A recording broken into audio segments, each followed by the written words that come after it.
I had to prove that it was me and that it wasn't just luck and that it wasn't just I was in the right place at the right time. Like all this hard work, like my system that I had done with the first time doesn't work. And so I had proved the second time that it worked. And I'm like, I wonder if this is a good enough system so I can teach my daughters how to do it. Darlings, the treat I have for you today is the treat of treats. It's Alison J Prince who is in the house. And if you don't already know or follow Alison, you're about to, because this woman was a former school teacher who left teaching to start not one multi-million-dollar business, but four. Four seems to be her number because she also is the mother of 4 children. And she taught a couple of them how to create their own 6-figure business. I mean, we have so much fun to talk about. Alison is like this complete business mogul who also like lives on an exotic island. And what else do I get to say is just, it's such an honor for me to be able to call Alison a friend. We're in a close mastermind circle together. And this woman is so sweet, spiritual, down to earth, and is just like, Mac Daddy, business mogul all at the same time. Alison, welcome to the Divine Living Podcast. Hey, Gina, I'm just going to listen to that intro on days that I'm feeling down. You made me feel like a rock star. That was so good. Thank you. You are. Oh my goodness. And like, I'm so excited for my audience, if they don't already know, to get to know you, because you are just, I'm always so impressed because I can feel energetically you have created your life, your business, your money, your dreams from your spiritual connection. Totally. And it's so obvious to me. And then when I heard you say that God is your business partner, I'm like, it all made so much more sense then. So, Alison, why don't you let everyone know kind of how you got started, tell them the famous story, and then we'll take it from there. Okay, perfect. All right. So I was a school teacher, junior high school teacher, and my first month working, they had to be my first paycheck. And I found out that I qualified for government assistance. And I'm like, this is not the life I want to live. I dreamt that I would be able to afford like my own food. Right. And so I started this little side job, and that's when the entrepreneur stuff all started to click in my brain. And I knew that I could start controlling my own future. And I looked at the contrast of, do I want to work full-time and possibly have a part-time job? And then my husband works full-time. And then at that time we had a baby, and I'm like, what are we going to do with the baby? And so at that moment, I decided, okay, I got to figure out what's going on. So I dabbled in business for, a few years, trying to figure out what I wanted to do, who I want to be when I grow up. And I came across Ecommerce. And as an introvert, I was like, this is perfect. Sit behind my computer. By then I had 4 kids, like my hair, like bedhead, like kids, bodily fluid on your shoulder from who knows what. And everything I read about e-commerce said you had to have a lot of inventory and you had to have a lot of money to buy the inventory. I didn't have either of those things. And so I looked around my makeshift office, which literally was like the corner of a bedroom, and I found some old crafting supplies. And I said, I'm going to put those up online. Let's see what happens. And I ended up selling that. I think I made my first $200-$300. And I was like, whoa, this is so cool. And so the next day I went downstairs, or later that day, because I sold out. I only had, I don't remember, whatever to get me $200-$300. And I'm like, oh, shoot, I don't have anything to sell tomorrow. So I went downstairs in my leftover birthday box from a kid's birthday party. And I found like these little Gable boxes where you put cookies in or whatever. And I put them up the next day and they didn't sell. And then I'm like, okay, 50-50. I got this. So I tried to sell something the third day. I cannot remember what it was, but whatever it was, it did not sell. So by the end of the third day, I talked to my husband and I'm like, maybe I'm just not cut out for this. Here's $200-$300. Let's spend it wisely. Maybe I'm just not cut out for this. And as I was telling my husband that, and he kind of was like, okay, and walked away, I just get this feeling from God that said, Alison, how dare you quit? I just showed you what's possible. How dare you quit? And so I was like, you also showed me 3 days of nothing. Yeah.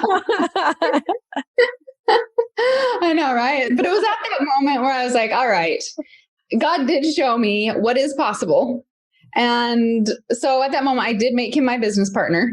And I said, okay, I'm ready to get both feet into this roller coaster ride that you just showed me that's going to be. And let's do this. Let's do this. So anyway, fast forward to a year later, I hit $1 million in sales, which I'm a school teacher. Year? I didn't know that. Yeah, I was a school teacher. So all those zeros I didn't comprehend in my brain. And then by year 2, we were a multi-million-dollar business. And by like, I don't know, year 4 or 5-ish, I was like, I'm a one-hit wonder. I'm a one-hit wonder. And of course, the thoughts of Satan, right, come into your brain. And so I started another business. And it was selling pillowcases. We grew that to $1 million business. Well, all right, well, hold on.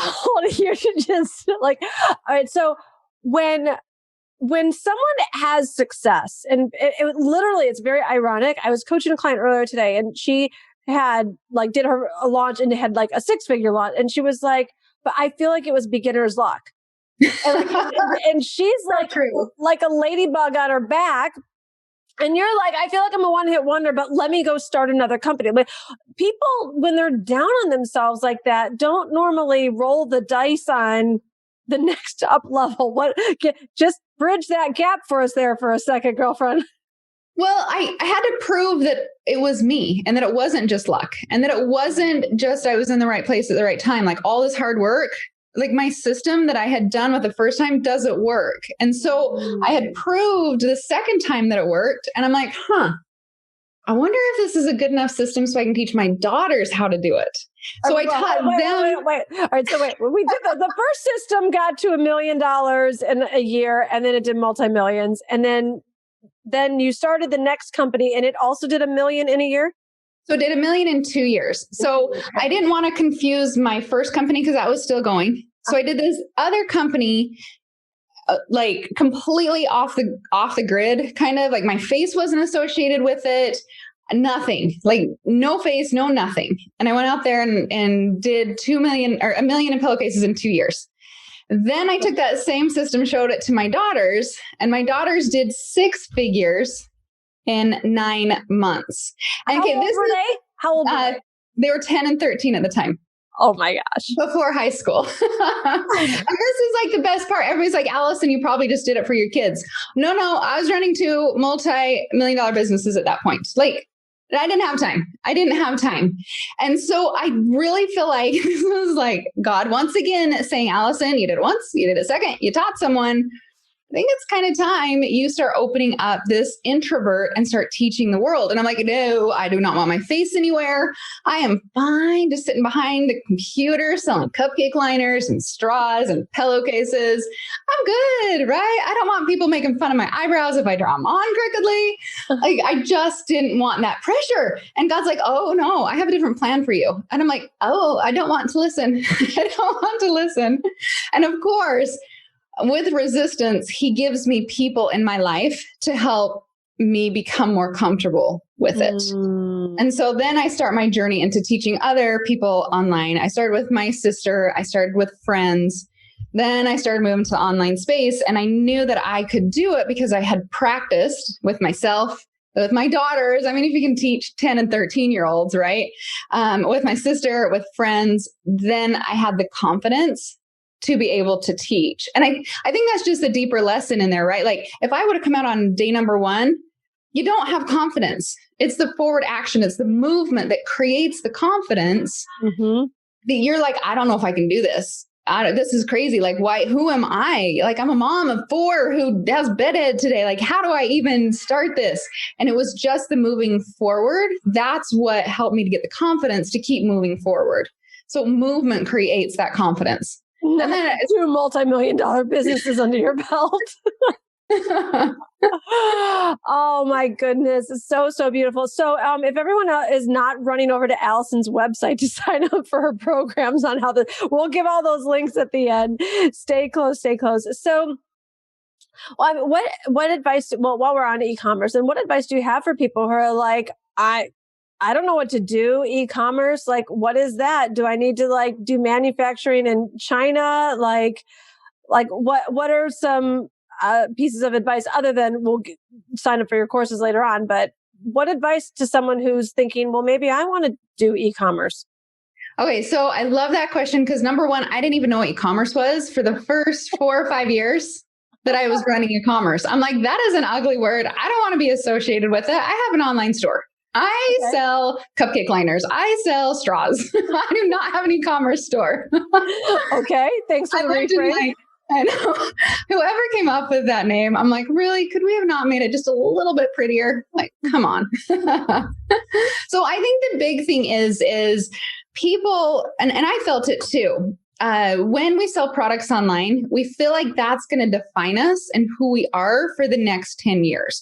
When really what we sold 10 years ago, like hardly anybody remembers, right? Or whatever we're doing, we have to get our feet wet and we have to learn step by step to build that confidence to create the person we may not even know we're supposed to be yet. And so when someone comes to me and they're like, Alison, I want to start a store. Like, I love your story. I love your girl's story. I want to start a store, an online store, but I don't know what to sell. I'm like, perfect. You're in the right spot. And the thing is, I think people think they have to have one thing that's going to define them for the rest of their life. Another like brilliant Shark Tank idea. I've not sold one Shark Tank worthiness idea ever. And I honestly don't plan on it because if you think about it, like the people at Shark Tank, they're coming up with these new inventions. They have to spend a year figuring out prototypes, a year for education on this new product, why everybody needs it before they even make their first sell. Whereas pillowcases, like how many people own pillowcases? Everyone. So you just sell what's trending. You sell what people are already buying so that you can step into that role and learn and grow faster to be able to get to your dreams. And like I said, the first few things I sold was just basically garbage. I mean, it wasn't garbage. I didn't get out of the trash can. It was leftovers crafting supplies that I was never going to use again. I was trying to figure out what to do with it. Besides, I mean, I headed to the trash, right? And then I sold these blocks of wood that were behind my shed. And I was taking pictures of them. Yeah, like a 1x1 block of wood, like naked, nothing on them, Gina, nothing on them. And I'm taking pictures and my neighbor walks over to me and he's like, Alison, what are you doing? And I said, oh, are you okay? Yeah. And of course I'm beaming. I'm like, I'm going to sell these blocks of wood. And he looked at me in all seriousness and said, you're going to sell trash?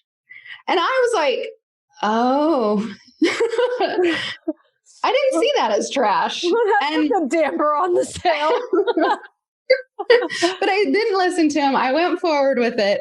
We found these blocks behind my shed.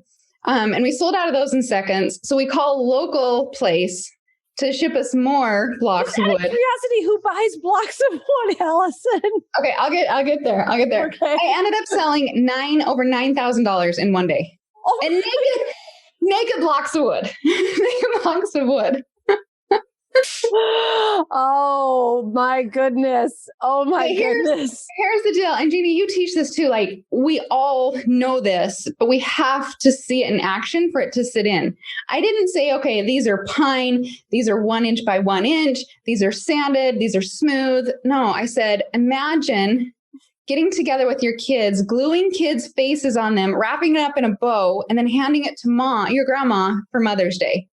Or Mod Podging a Christmas countdown on it. And so they're counting down, little pudgy toddler fingers are counting down in anticipation for Santa Claus. Like that's what you sell, right? You sell what it does, not what it is. And so I figured that out quickly of selling the story, telling the story versus explaining the product. And that's why, like, I'm like, you can sell anything. You just have to tell people why they need it, why it is crucial for them to have it in their lives, even a naked block of wood. What is your driving force behind this passion? Like, what's really fueling this for you? Well, I think it's changed over the years. But what fueled that? Let's talk about what you were so excited about, the pudgy toddler fingers that were going to do the countdown. Like, what fueled that? In the beginning, I'll be honest, it was money.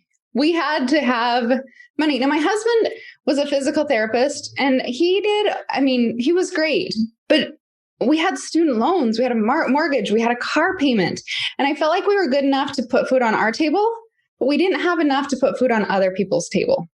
Mm-hmm. And so I think the drive was, can I do something as on the side as a mom, while my husband's working, to bring in a little extra money so that we can do fun things. Like, you know how it feels if you give a neighbor who's struggling $500.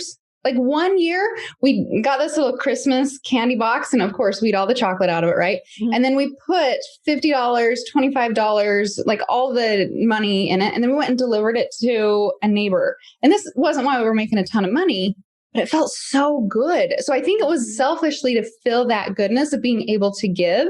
Mm-hmm. I think that was a big driver. And I know money does such good things in this world that I was like, okay, how do I figure out how to make money? And then I can figure out how to give money away. I think that was the drive. Wow. I love it, love it, love it. And so what you're saying, it's changed over the years. So what drives you today? What drives me today? Okay, so it was the money, right? And I think when you get started, a lot of people are like, oh, if I could just have a savings, or if I could just pay off my credit card or medical bills, and that's their drive, which is great because we have to have that pain of that heaviness to get us to move. Like if we didn't have it, we would be fine, right? Where we're at. So we have to have that pain or something to get us going. And then as I started teaching others, I remember this was my first year of teaching, probably about 3.5, 4 years ago. And I had sold some blankets online. And we ended up just in I think it was a 2 or 3 day sale.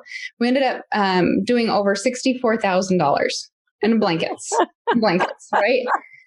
And my face, my face was not involved. I didn't do an Instagram story. Like, I love it because I didn't have to be a part of it. And then I got a message from one of my students that said, Alison, I just made $2,000 this month. Do you realize that has changed my entire life? And it was at that point that I'm like, which one fulfilled me? I know I can go sell products online. Like I've done it for a decade. But watching this woman, her life completely changed. Like she'd never made $1 online. And now $2,000 a month completely changes her life. I was like, oh, I just fell in love with her story. How can I hear more of those stories? And now that's become, I guess, the drive, the addiction is when people tell me their success stories, I'm like, let's do it again. How do we make a 4? How do we make a 10? How do we make a 40? Right? Like, this feeling, like we get so amped up on our student success that it drives us. We get on Facebook Lives and Instagram stories and all this stuff, even when we're like recovering from a migraine, or we're just like, I just don't feel good today. But dang, I'm going to show up for you because you invested in me. I'm showing up for you. Let's do this. Let's do this. So I think that's the evolution of it. Services are really special. You get a front row seat into people's lives, and it's a relationship, and it's a connection, and it's really, really special. It is. All right. So, where did you used to live? Which place? I only knew of one. Yeah. So, well, there's, Utah, grew up in Utah, moved to Oklahoma, moved to Idaho, and then moved back to Utah. So Utah is kind of like our ground roots. Okay. But the last year and a half, you just heard the bug snapper, so that might be. And we now live in Puerto Rico. What gave you the idea to move to Puerto Rico? Okay, we like adventure. Number one, we like to take risks, and then we actually got asked to come down and do a mini Shark Tank down in Hawaii. My daughters and I, we were the judges. The girls got to do the teenager. I got to do the students, and they were given $30,000 away at this Shark Tank. And I'm like, that is so cool that someone donated $30,000 to entrepreneurs that can actually go change lives. Right. And so, I'm sitting there and I'm like, this is so amazing. We come back home, April 15th rolls around, and I write the biggest check of my whole life. And I know I'm just sick. I'm just so sick about it. And then within that week, we hear about this place called Puerto Rico that has 4% taxes. Just April 15th for all my international people is tax day in America. Tax day. Tax day. And Puerto Rico has 4% taxes. So to go from, I don't know, 40, 50, whatever the tax bracket is, right, down to 4%, where now I feel like I know what my money's going to go towards. So when I give it away, I know it's going to make an impact. And we just felt really strongly to move down here. So 6 weeks later, we moved to Puerto Rico. 6 weeks later. Whoa, speedy Allison. I love it. I love it. So now you're living on a tropical island where her Insta stories are amazing, by the way. For anyone that just needs to take a little like staycay from your home, go follow Allison's Insta stories. She's like playing tennis with her kid in Puerto Rico and taking a bike ride. And it's so good. It's so good. But I love it because I think like it shows, and I hope it inspires people to know that what they're doing today isn't what they're meant to do in 10 years. And if I could go back and give the Allison 10 years ago, who I had bangs, I didn't wear makeup, I was exhausted with 4 babies, I was still nursing at the time. I had all the fears, all the doubts, all the, am I good enough?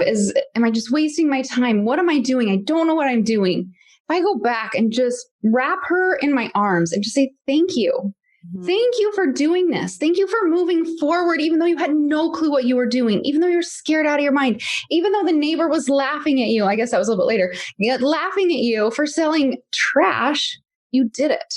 And that younger, scared version of me is allowing me to live my dream life today. Ooh. Ooh. It's powerful, right? Have you revisited that neighbor? No. I don't even know. I don't know where they're at now. He's probably watching your Insta stories. Wow.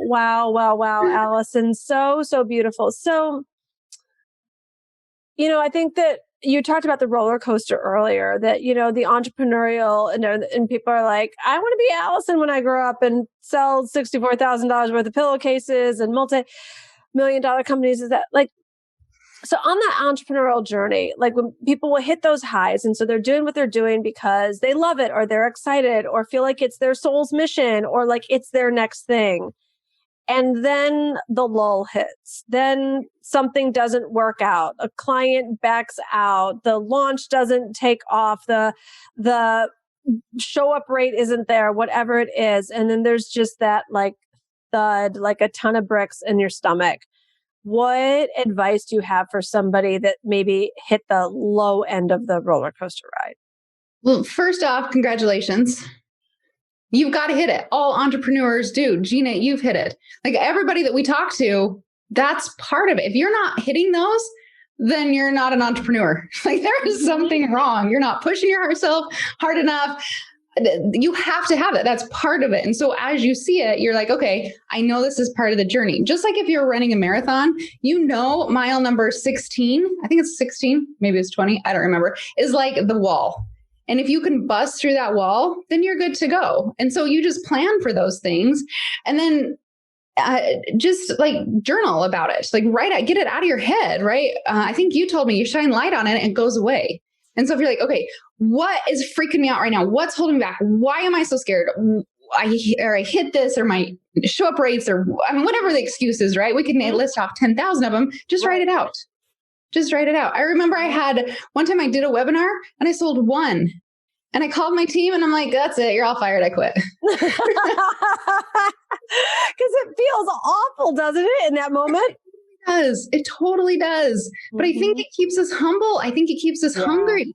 And I think number one, it keeps us serving our people. If I'm like, okay, only one person bought, that means that my offer, my service, my product was not good enough for them.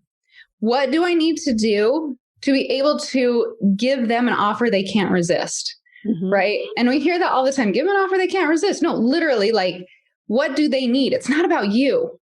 It's what does your customer need that you can fulfill on? How can you serve them the best to get the results that you have promised. And I think that you just have to go say, okay, I only sold one. Yay. Or I only had one person attend. One's better than none, right?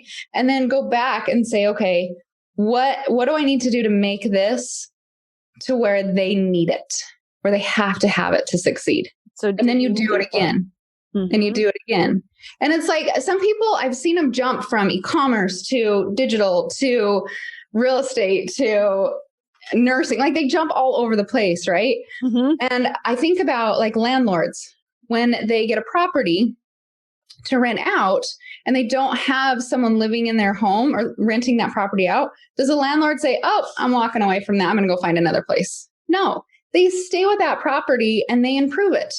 Does it need new carpet? Does it need paint? What can I do to increase the value so I can get it rented out? And I think so many people are like abandoning their rental properties and just jumping from place to place. And that's not how it works. And I think they get frustrated because they don't see the results after they've jumped 15,000 times. No, just stay, improve it, become an expert, and then you can move to the next thing. Mm-hmm. And then you can do all the things you want to, just not at the same time. Beautiful, beautiful. And then, so then there's the people that like, they've hit their like first lull or it didn't work out or whatever. And then there's that. So it's like, okay, pick yourself and dust yourself back off again. And then what advice do you have for the entrepreneurs that like keep hitting the same wall? They're like, tried this and tried that and tried this and tried that and find themselves in some form of a plateau. They need to get with other entrepreneurs. So like Gina, you and me and a few other entrepreneurs, we meet up and you guys help me to break down walls I didn't even know I had. You helped me to break through the plateau, like things I didn't even think of, things I couldn't even see because my view is limited, right? My view is only through my eyes. But you bring Gina DeVee in who's like, Alison, Alison. And I'm like, I didn't even think about that. You just opened up a whole new wall. Now it's a window and I can see more.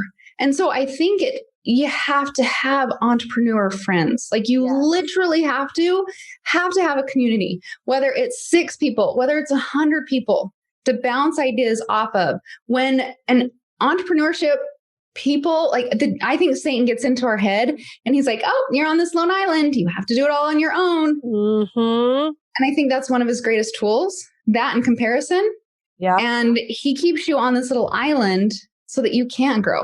So that Gina DeVee can't open the window to the world that you need to see in front of you. And so you have to get with people and you have to talk and you have to stay consistent with it. Preach, Alison, preach. Yes, yes, yes. I love that you're bringing this up because in the Divine Living community, we talk so much about feminine principles, and feminine is about the community. It's about relationships, not thinking that you have to do everything by yourself, not thinking you have to figure it all out on your own. There is nothing wrong with you. There is a solution that just might not be coming through you. And I know that God uses all different people to, provide the solution through. So sometimes it comes through us individually. And so many times, as Alison's talking about, it comes through coaches, mentors, mastermind partners, friends, colleagues, a Facebook ad, whatever. Like the solution does exist. So just keep the perseverance going because so much goodness is always there when you don't self-abandon. And can I say one other thing? Please. Get off YouTube University and invest in a course. Like how many times can we just go down the black pit of YouTube University to learn something? And then we're watching some Disneyland show that's way too old. And we're not even like just our time is so precious. Take that and invest it into a coach to help you get further faster. They're going to open up more doors for you than you just trying to be a cheapskate over on YouTube. You don't go anywhere. Because if you did,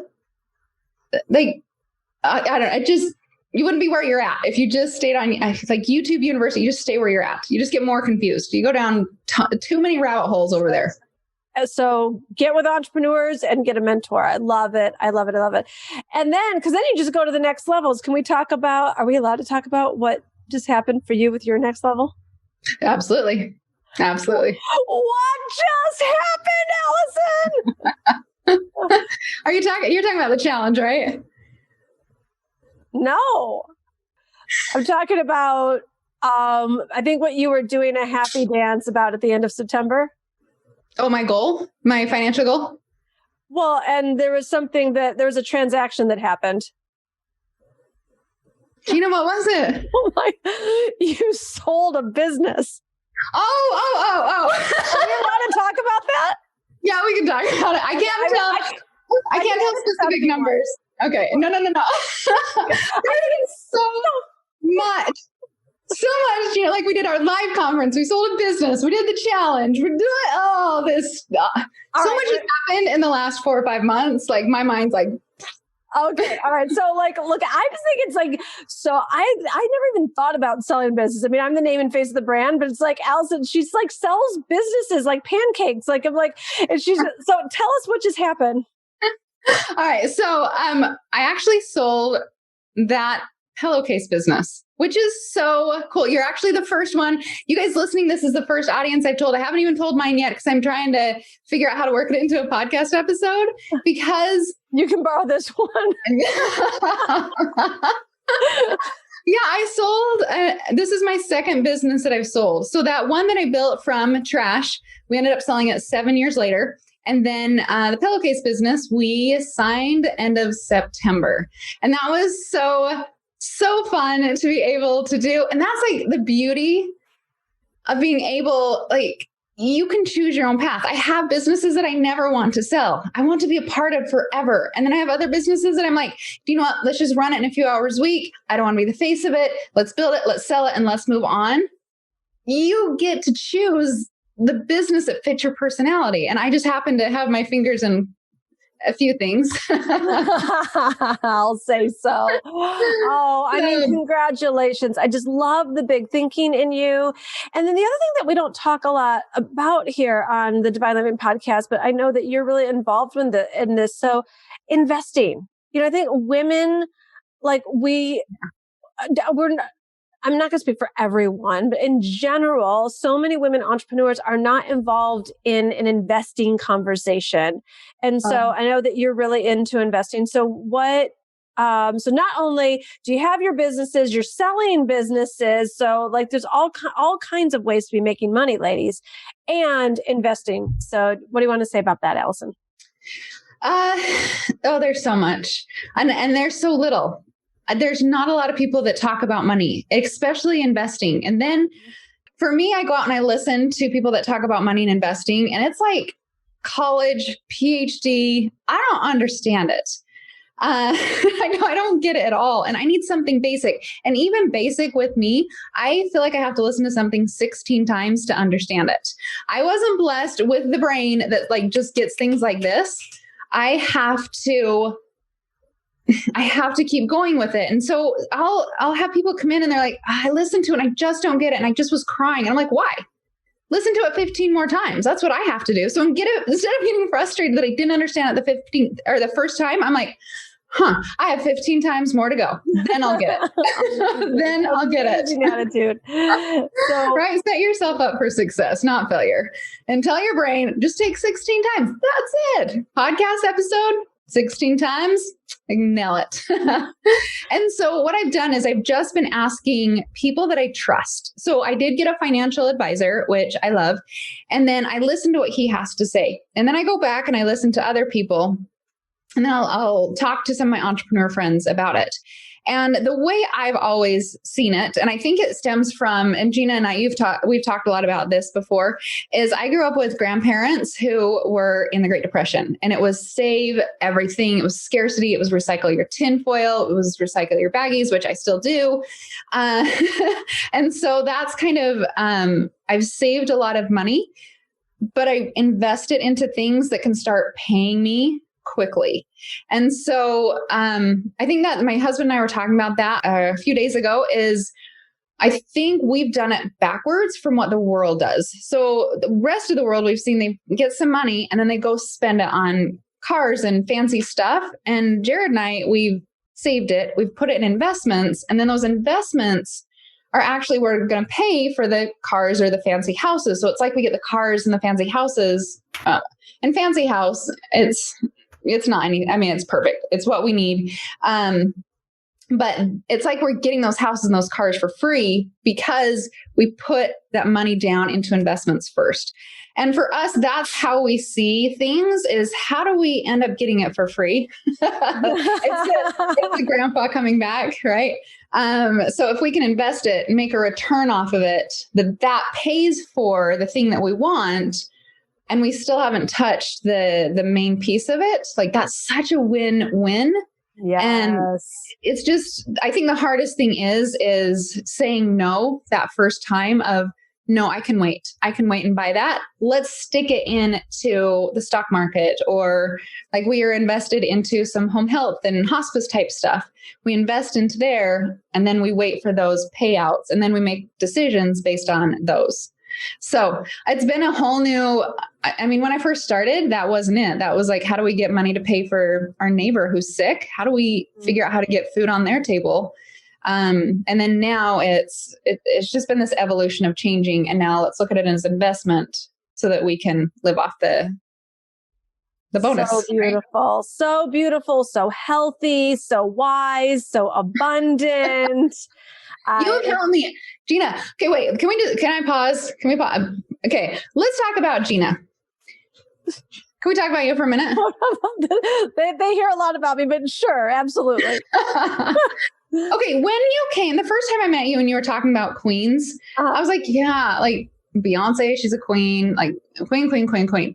But as I was reading your book, and as I was learning about the feminine side of cells, I truly learned what you stand for and what you mean by the word queen. And it is so refreshing to have you come out and say, you deserve this because you are a queen.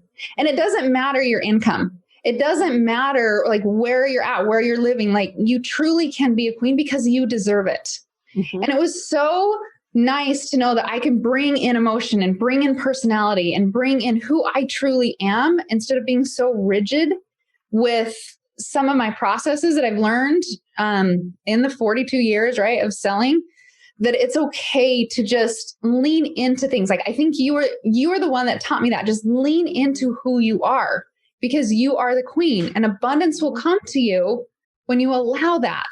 Yes. And Gina, the last 4 months has been an absolute wild ride for us, because I have leaned into that. I've learned that concept of the feminine side of cells. And if you've not read her book, go read her book. That's a little plug for Gina. Go read her book. Oh, you're such a love and such a queen, and such an example of just what is possible when you're connected with spirit, and I love that you use the word allowing. I feel like that's like just the state that you live in, is this allowing. And then yes, it comes and surprises us and dazzles us. And it's just the way life is meant to be. So any last words of advice on anything that you want to share with the Divine Living community? Well, number one, keep listening to Gina. Like, that's a given. All right. And that's not a plug. Like, I listen to Gina. I need Gina in my life because she's, like I said, shows me the windows that I don't know that I'm supposed to look through. And I think so I'll leave your readers with this. In your business journey, you're going to have like those sparkles, those inspirations, those, oh, that's a good idea. That's a good idea. I believe those are from God. If you don't believe in God, the higher power, the supreme, the universe, whatever you believe in. Then on the opposite side, you're going to have the self-doubt, the I'm not good enough, the, oh, should I do this? The neighbors coming over and whispering things in your ear. And you're going to feel not good enough. You're going to feel like a fraud. And then you're going to think, oh, and those feelings I feel like are from Satan, from the dark, from whatever you believe in. On the opposite side of what's light. And I think you have to choose. God's trying to hand you your direction, trying to hand you your light. And if you fall into, I'm not good enough, if you fall into the overwhelm, the confusion, then you're kind of leaning towards Satan or the dark, when God is like, please, I'm trying to hand this to you. take it, take it, take it. But yet those little tiny promptings throw us off completely. And then one other thing, Gina, you said too, like your stuff just sticks in my head all the time. Just how we've got the imposter syndrome. We talked a little bit about that. And you stood up and said, you're not an imposter. Imposters are frauds. And you know darn well you're not a fraud. And I was like, oh my gosh, how many times of entrepreneurs have we gone out, maybe selling cupcake liners, and we think we have to be Betty Crocker, and then we think we're a fraud. Whatever. No, my cupcake liners are really good. Or the straws or the pillowcases, right? Or even our own digital product. No, we go out there and we serve the world. We are so far away from fraud, but yet those little promptings get us closer to the dark and farther away from the light. And once we realize where those thoughts are coming from, then we can be like, okay, I want to get closer to God. I want to get closer to what the universe is telling me. It's easier to decipher which way you should lean into. Oh, preach, woman, preach. Well, if you ever want to not do e-commerce in stores and make your millions and sell your businesses, I think that there's definitely a pulpit waiting for you. That's for sure. You're so wise and smart and generous. Thank you so much for being here. So everyone go follow Alison J Prince on Instagram. I want you to screenshot this amazing episode and tag us both. Tell us what you got out of it, what your big takeaway is.